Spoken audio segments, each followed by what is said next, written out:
নমস্কার, আপনারা দেখছেন আমার ছোট্ট YouTube channel voice of Anirban. সঙ্গে আমি আপনাদের আপনজন অনির্বাণ চৌধুরী। আমি প্রতিদিন সাধারণত এই রাত 8টাতেই ভিডিও করি, কিন্তু আজকে বাংলাদেশের উদ্ভূত পরিস্থিতি নিয়ে বিকেলে একটা ভিডিও করেছিলাম যে তত্ত্বাবধায়ক সরকার কাদের নিয়ে তৈরি হচ্ছে এবং প্রধানমন্ত্রী কে হতে পারেন, সেটা আপনারা দেখে নিতে পারেন, জাস্ট এর আগের ভিডিওতেই আছে। এখন যে বিষয়টা নিয়ে ভিডিও করব অত্যন্ত মারাত্মক বিষয়। আজকে সারাদিনে বাংলাদেশের যা ঘটনাবলী আমার এই ভিডিও করা পর্যন্ত সেটাই আপনাদের সামনে তুলে ধরব। আপনারা আঁতকে উঠবেন, চমকে যাবেন। আমি এই বিষয়ে আসার আগে আপনাদের কাছে একটা অনুরোধ করব, যারা এখনো অবধি আমার চ্যানেলটাকে সাবস্ক্রাইব করেননি, অনুগ্রহ করে সাবস্ক্রাইব করে পাশের বেল আইকনটাকে প্রেস করে অল অপশানটাকে সিলেক্ট করে রাখুন, যাতে আমার এই ভিডিওর সমস্ত নোটিফিকেশান আপনাদের কাছে সর্বাগ্রে পৌঁছয়। আপনারা কমেন্ট বক্সে মতামত জানাবেন এবং যদি ভিডিওটা ভালো লাগে শেয়ার করবেন। আমাদের পড়শি দেশ বাংলাদেশ, এই বাংলাদেশে যে অশান্তি দীর্ঘদিন ধরে হচ্ছিল, অন্তত জুন মাস থেকে, গতকাল সেখানকার প্রধানমন্ত্রী শেখ হাসিনা পদত্যাগ করে ভারতবর্ষে কোট আনকোট পালিয়ে এসেছেন এবং বিদেশমন্ত্রী আমাদের দেশের এস জয়শঙ্করের বক্তব্য অনুযায়ী তিনি দিল্লিতে একটি গোপন ডেরায় আছেন। তো গতকাল যখন হাসিনা বাংলাদেশে ছিলেন যতক্ষণ এবং তার কিছু পরে অবধি সারাদিন ধরে বাংলাদেশে তাণ্ডব চলেছে, গণভবনে সহ অন্যান্য বিভিন্ন জায়গায় তাণ্ডব চলেছে, সরকারি অফিসপত্র ভাঙচুর হয়েছে এবং ৩০০ জনের ওপর মানুষ সরকারি হিসেবে মারা গিয়েছিল, খুন হয়েছিলেন। আর আজকে শেখ হাসিনা তো পদত্যাগ করে চলে এসেছেন, তিনি তো এখন ভারতবর্ষে, এবং সেখানকার আন্দোলনকারীদের দাবি মতন জাতীয় সংসদ সে দেশের রাষ্ট্রপতি ভেঙে দিয়েছেন এবং সেনা আধিকারিক তিনি সর্বদলীয় মিটিং করেছেন, সুশীল সমাজের সঙ্গে মিটিং করেছেন, বারংবার আশ্বাস দিচ্ছেন যে আমি আছি, আপনারা এই অশান্তি থেকে বিরত থাকুন, পুলিশ গুলি চালাবে না, সেনাবাহিনী গুলি চালাবে না, আপনারা যে যার মতন ফিরে যান। তারপরেও আজকে সারাদিনে যা হলো এটা আপনারা শুনলে অবাক হয়ে যাবেন। সত্যি সত্যি বলতে কি, বাংলাদেশ এখন একটা যৌতুক গৃহ এবং জল্লাদদের উন্মুক্ত ভূমি। আজকে এই বাংলাদেশে সকাল থেকে এখনো পর্যন্ত, আমার এই ভিডিও করা পর্যন্ত, সরকারি সূত্রে খবর ১৭০ জন মানুষকে খুন করা হয়েছে, ২ জন পুলিশ সহ, এবং সেখানে নানান সরকারি অফিস লুটপাট হয়েছে, অগ্নিসংযোগ হয়েছে। ইন্দিরা গান্ধী যে ন্যাশনাল মিউজিয়াম সেটাকে পুড়িয়ে ভস্মীভূত করে দেওয়া হয়েছে। শুধু তাই নয়, একজন ভারতীয় সাংসদ এবং অভিনেতা দেব, তার একটি ছবিতে সহপ্রযোজক ছিলেন বাংলাদেশের ২ জন, সেলিম খান ও তার ছেলে শান্ত খান। তাদেরকে নৃশংসভাবে পিটিয়ে মারা হয়েছে শুধুমাত্র ভারতীয় একজন অভিনেতার সিনেমায় তারা সহ প্রযোজনার কাজ করেছিলেন বলে।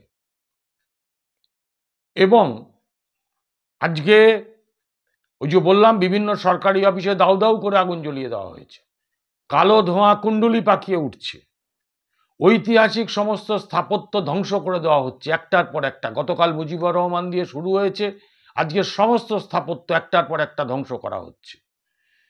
আশুলিয়া বলে একটি জায়গা আছে বাংলাদেশের, ওই আশুলিয়াতে কয়েকজনকে মেরে, পিটিয়ে, খুন করে, মেরে তাদের ওই মৃতদেহগুলো পদ্মার সেতুতে ঝুলিয়ে রাখা হয়েছে।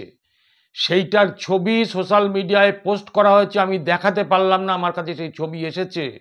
কিন্তু এত নৃশংসতা, সেই তাদেরকে ঝুলিয়ে, পদ্মা সেতুতে ঝুলিয়ে রেখে সেটা ছবি তুলে সোশ্যাল মিডিয়ায় পোস্ট করে তারা তার সামনে দাঁড়িয়ে উন্মত্ত জনতা নৃত্য করছে, পুরো তালিবানি কায়দা। ভাবতে পারেন কতটা নৃশংস হলে কাজ করতে পারে। যশোরে এক আওয়ামী লীগ নেতার একটা হোটেল ছিল, সেই হোটেলে আগুন ধরিয়ে দেওয়া হয় চারিদিক থেকে ঘিরে ধরে, এবং 24 জন জীবন্ত দগ্ধ হয় এবং মারা যায়, তার মধ্যে একজন বিদেশিও ছিল। কুমিল্লাতে একজন আওয়ামী লীগ নেতা, তার বাড়ি চড়াও করা হয় এবং সেখানে 6 বছরের শিশু সহ মোট 6 জনকে সেখানে নৃশংসভাবে পিটিয়ে কুপিয়ে খুন করা হয়। এবং ওই কুমিল্লারই একটি থানা, সেই থানায় 2 জন পুলিশ অফিসারকে তাদেরকেও নৃশংসভাবে হত্যা করা হয়। সাতক্ষীরাতে, আপনারা ভাবলে অবাক হয়ে যাবেন, সাতক্ষীরাতে এখনো পর্যন্ত পিটিয়ে খুন করা হয়েছে 14 জনকে। সংখ্যাটা আরো বাড়তে পারে। তাদের হসপিটালে যেতে দেওয়া হচ্ছে না, তাদের কোনো রকম ভাবে শুশ্রূষা করার ব্যবস্থা নেই, জল চাইলে জল দেওয়া হচ্ছে না। কি নৃশংস পাশবিক ব্যাপার, ভাবলে অবাক লাগে। 29টা জেলায় সেই দেশের সংখ্যালঘু হিন্দুদের ওপরে আক্রমণ হচ্ছে, এটা খবরে প্রকাশ। এবং সেখানকার উপাসনা ক্ষেত্রগুলোর ওপরে হামলা হচ্ছে। বাদ যাচ্ছে না রামকৃষ্ণ মিশন, ইসকনের মতন প্রতিষ্ঠানগুলিরও উপাসনা ক্ষেত্র। শেরপুরে 20 জন জঙ্গি নেতা জেল ভেঙে পালিয়ে গেছেন, তাদেরকে ধরার কোনো বন্দোবস্ত সেখানে এখনো অবধি করা হয়নি। আমার বক্তব্যটা এই জায়গায় যে কোন কারণে হাসিনা চলে আসার পরেও পদত্যাগ করে, তিনি তো আর প্রধানমন্ত্রী নেই, এই নৃশংসতা, এবং কি জন্য সেখানকার মিলিটারি এখন শাসন চলছে। হয়তো অন্তর্বর্তী সরকার কাল পরশু নাগাদ দায়িত্ব নেবে, কিন্তু মিলিটারি যারা আছেন, সেনারা যারা আছেন, সেনাপ্রধান বলা সত্ত্বেও সেনারা হাত পা গুটিয়ে বসে আছেন। কেন তারা চোখের সামনে দেখছেন অগ্নিদগ্ধ অবস্থায় মারা যেতে? কেন তারা দেখছেন অগ্নিসংযোগ? কেন তারা দেখছেন লুটতরাজ? কেন তারা দেখছেন রাস্তায় উন্মত্ত মানুষ? তারা এইভাবে নৃশংসতা করছে। আমার ব্যক্তিগতভাবে সন্দেহ হচ্ছে যে এর পেছনে চীন বা আমেরিকার কোনো হাত নেই। তো সময় বলবে। আমি আজকে সারাদিনের আপডেটটা দিলাম, আবার আসবো কালকেও হয়তো 2টো এপিসোড করব। বাংলাদেশের এপিসোডের এখন আপডেটগুলো আপনাদের দেওয়ার জন্য এপিসোডগুলো করব। সবাই ভালো থাকবেন, নমস্কার, আবার দেখা হবে।